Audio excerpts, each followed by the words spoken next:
It's personal. It's personal. Ladies and gentlemen, grab your seatbelts, buckle up, sit back, and relax because things are about to heat up with the Arizona Wildcats. I knew it was going to be a good one, but I didn't know it was going to be this juicy. In a press conference today with the head coach of Arizona, Jedd Fisch, he was asked about the slide that Colorado has been on in the last few weeks and, what's happening, why does that he thinks it's happening. And then he was asked about the transfers that have come from other schools to Arizona and how he's been handling those emotions when they go to the games. Obviously, Colorado, they have a few transfers from Colorado. He said we're handling it just fine. We'll show that clip. But then he gets caught off guard because apparently a player, Taylor Upshaw, a former edge rusher from Colorado who was only there for a few months, who transferred to Arizona, tweeted out back in May, 11/11/23.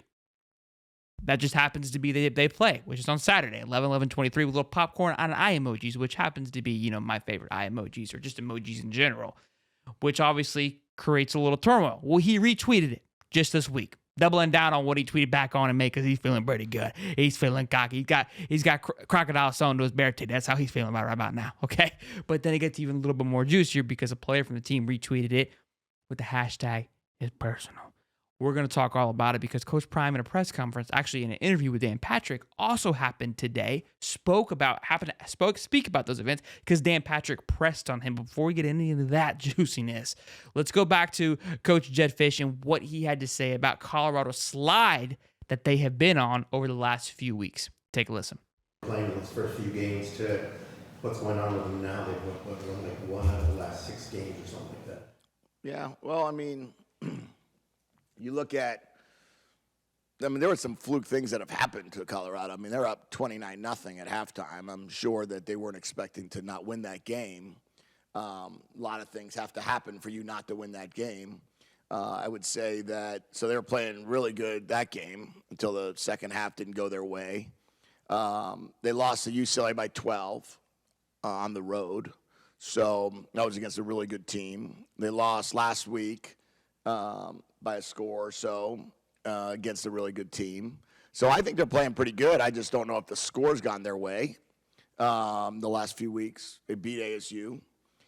So, it's a team that they got the first couple games. They started 3-0 or whatever it was, but they won a double overtime game against Colorado State. And then they wound up doing a great job against TCU to start the season. They played a great game against Nebraska. So they're good. Jedd Fisch dodging that trap there really well. Just basically repeating the season of Colorado. That they played TCU really well. They beat Nebraska. They beat Colorado State in overtime. They lost to UCLA. I think it was like this was the score. Yet we know. We watched the games. Fish, thank you, appreciate that. Look, how do you answer that question, right? You're trying to rope him in there. I appreciate his ability to not take the bait and say, yeah, they just been sucking. I don't know. Very political answer. Kudos to him. But then they obviously asked some more questions about the transfer portal, how he's been managing that. And the reason why I want to show you this, because it completely backfires when later on when they come out and say, hey, well, this person tweeted this, and he has no clue that it's happened. So take a listen, then we'll talk about it. Trying to not even think about what their time was there and just treat this as a regular game? Yeah, college football has changed so much. We had Manoa and Tia and Warnell and Irby last week that we had to have similar conversations with. You can keep kind of going backwards. There's always going to be something, right, or someone that came from a certain school nowadays that you used to not have to deal with. So, yeah, we talk about it, and we try to not make it personal, not make it emotional. Just play football. Don't worry that you came from there. Don't worry you made a decision to go somewhere else. Clearly, the players weren't at that meeting because now it gets a little bit juicy here. So just a few moments later, he's asked the question about Upshaw. Hey, well, what about Upshaw? He tweeted this out. And here's what he had to say, and then we're going to break everything down about the tweet and what Coach Prime had to say. When Upshaw committed to you guys, one of the first things he did was tweeted the date of this game. And he is clearly excited about this game. Is there anything you can tell us about what happened with him at Colorado that he wound up here, or just the whole situation? Yeah, I didn't know that he tweeted that. No, I have no idea actually what happened to Colorado. I know him I heard things about Michigan, that was where most of my research was at that point in time. He was only at Colorado for a spring. So when he went into the portal, I called the guys that I know over at Michigan. that he was at for his career, really, and where he got his degree, and just said, tell me about the guy. And then whatever he chose to do, why he chose to go in the portal after the semester or not, I don't really know. I never really asked him. He became available. He reached out. He wanted to become part of our program, wanted to, help us on the defensive line. He's done a fantastic job. I think he has 7.5 sacks on the year and has become a real disruptive pass rusher. So we're excited that he's on our team. You talked about The setback. Oh, shit. I genuinely think that he probably didn't know. And when he says I didn't ask him about his time at Colorado, it was such a short stint. Look, when you're interviewing guys and you see like that on the resume, hey, you're only there for 4 months, you either ask why you were only there for 4 months or you really don't bother because you have a plethora of resume from the previous job that you were at, which he was at Michigan for an entire year. It's like, look, I know it worked out here. I know some things going on in Colorado probably didn't work out. Really don't care. Let's move on. I believe that 110%.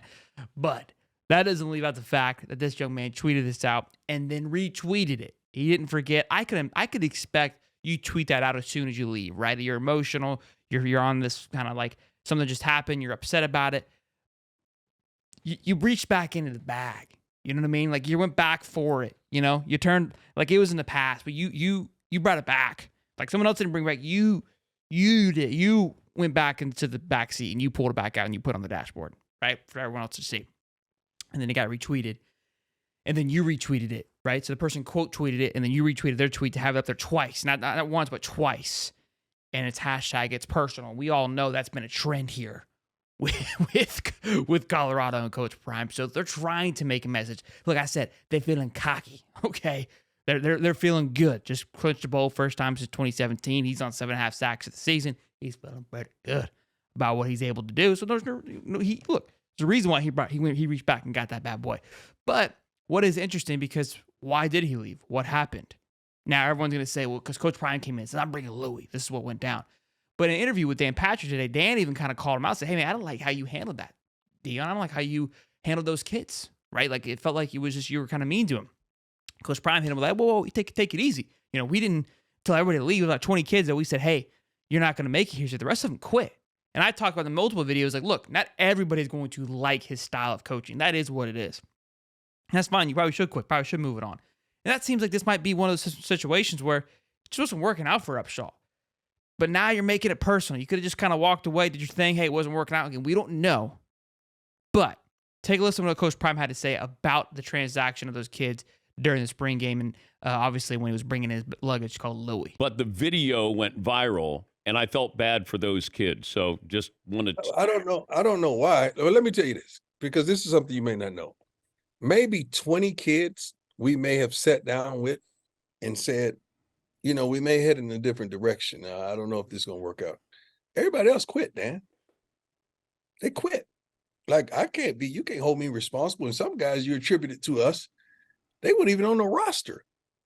So yeah, Coach Prime set the record straight on that with, most of the kids quitting. And they could have quit because they weren't liking what was going on in Colorado. But again, it wasn't like he was shy about who he was going to be. And sometimes people feel that, it's going to be different once they get there. But that is what it is. That's part of it. I'm cool with it. I'm not that really too worried about it. The transfer portal is for that exact reason. If things aren't working out for you, it is what it is. But for the fact that, you tweeted out a date, you didn't tweet out anything about Michigan when you left Michigan. Something happened.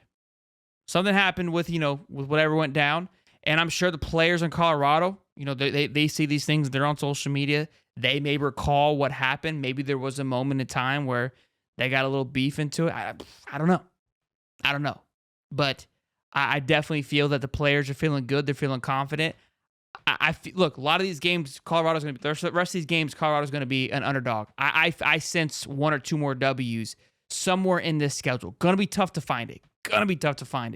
But I'm sensing one of them. This Arizona team is coming on an absolute tear lately after taking down UCLA, who Colorado did lose to. But should be interesting in Colorado on Saturday. So be sure you guys are tuned in for that. Let me know down in the comment below. Is it personal or is he just trying to grab on the straws here? Want to know from you guys. Be sure to smash the like button, subscribe. We'll see you on the next one. Peace.